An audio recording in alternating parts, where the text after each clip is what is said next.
This channel does not promote any violent, harmful, or illegal activities. All content provided by this channel is meant for an educational purpose only. Top quality और consistent performance के लिए सिर्फ silver pump नाम याद रखना।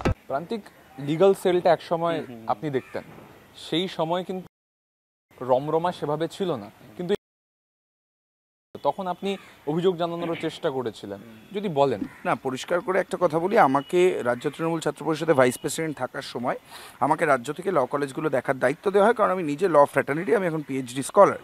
কিন্তু আমার প্রথম কথা হচ্ছে, আমি যখন চালাতাম তখন এই কলেজে এন্ট্রি ছিল না, ঢুকতো না আমার টেনারটাতে।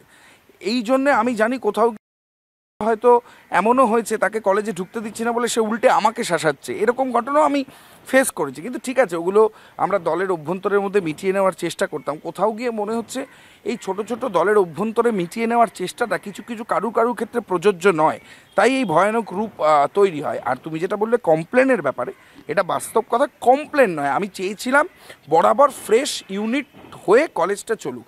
যেটা আজকে দল থেকে দাবি করা হচ্ছে সেটা সত্যি কথা, যে এই কলেজে কোনো ইউনিট নেই, ইউনিটের কেউ নয়, এটা বাস্তব, এটা সত্যি।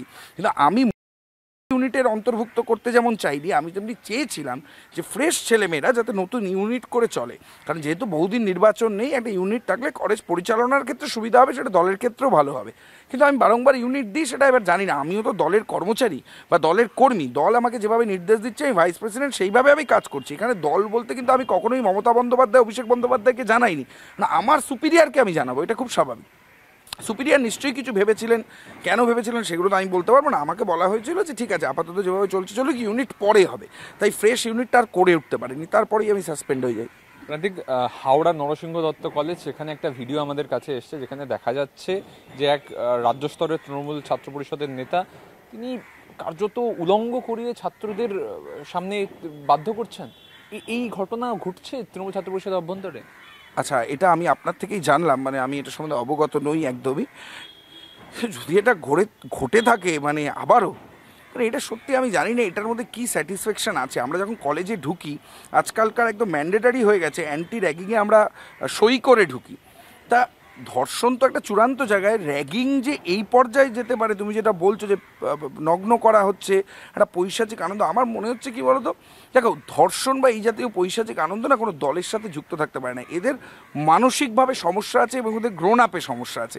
আমার কোথাও গিয়ে মনে হয় তৃণমূল, যেহেতু তৃণমূলের, সেও কি তৃণমূলের সঙ্গে যুক্ত? কারণ আমি জানতে চাই। তৃণমূলের সঙ্গে অবশ্যই যুক্ত, রাজ্য স্তরের নেতা। ও আচ্ছা, তৃণমূলের সাথে যুক্ত। তাহলে আমার মনে হয় রাজন্যা যেটা বলছে, আবার যে বক্তব্যটা তুলে ধরেছে বিভিন্ন প্ল্যাটফর্মে, সেটাই বোধহয় বাস্তব, যে আমাদের আগে আইডেন্টিফাইটা করা হোক। কারণ দেখো, অনেকে আবার আইডেন্টিফাই করলে আমাদের বলতে পারে যে আমরা দল বিরোধী কথা বলছি, বাট বক্তব্যটা সেটা নয় সুমন। আমি পরিষ্কার করে বলছি, যদি তুমি দলকে ভালোবাসো, যদি তুমি তোমার ঘরকে ভালোবাসো, সেইটাকে আগে শুদ্ধিকরণ করো। এমন নয় যে আজকে তৃণমূলেই এরা লুকিয়ে আছে, এরা এসএফআইতে লুকিয়ে আছে, এরা এবিভিপিতে লুকিয়ে আছে, এরা ছাত্র পরিষদে লুকিয়ে আছে। কিন্তু আমার প্রথম কাজ হবে যে আমার দলের শুদ্ধিকরণ করা আগে, তারপর অন্য জায়গায় যাওয়া। এই ঘটনা যদি নরসিংহ দত্ত কলেজেও ঘটে থাকে, সেটাকেও আমি ধিক্কার জানাই, এবং এইরকম ঘটনা বন্ধ করার জন্য কি কি করা উচিত, তার জন্য যা যা করণীয়, আমাদের সকলকে একসাথে সেই পদক্ষেপ নিয়ে। প্রান্তিক, একটা সরাসরি প্রশ্ন, তৃণমূল ছাত্র পরিষদের নেতৃত্ব, তাদের যে ভূমিকা, সেটা নিয়ে কিন্তু বড় সড়ো প্রশ্নচিহ্ন উঠছে।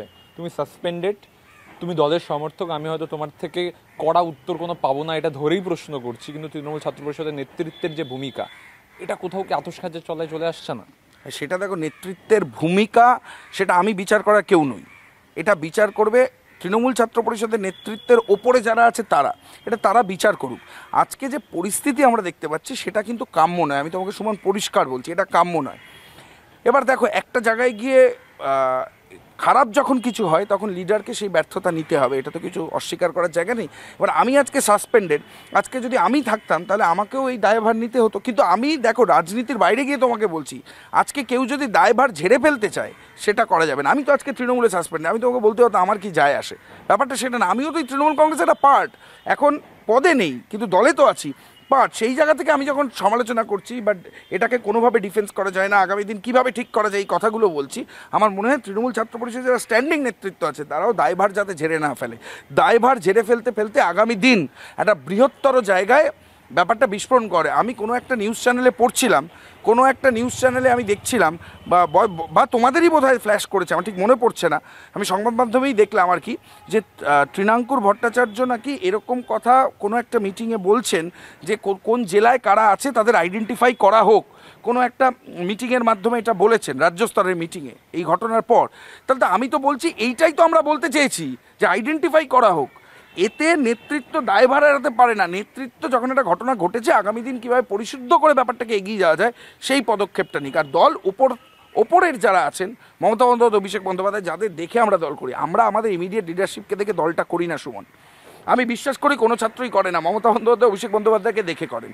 তো তারা যদি কোনো কর্মকাণ্ডের জন্য তাদের ক্ষতি হয়, তাহলে ইমিডিয়েটলি আমার মনে হয় দল সেই দিকটা নজর দিক এবং যা সিদ্ধান্ত নেওয়ার দল বুঝে নিক।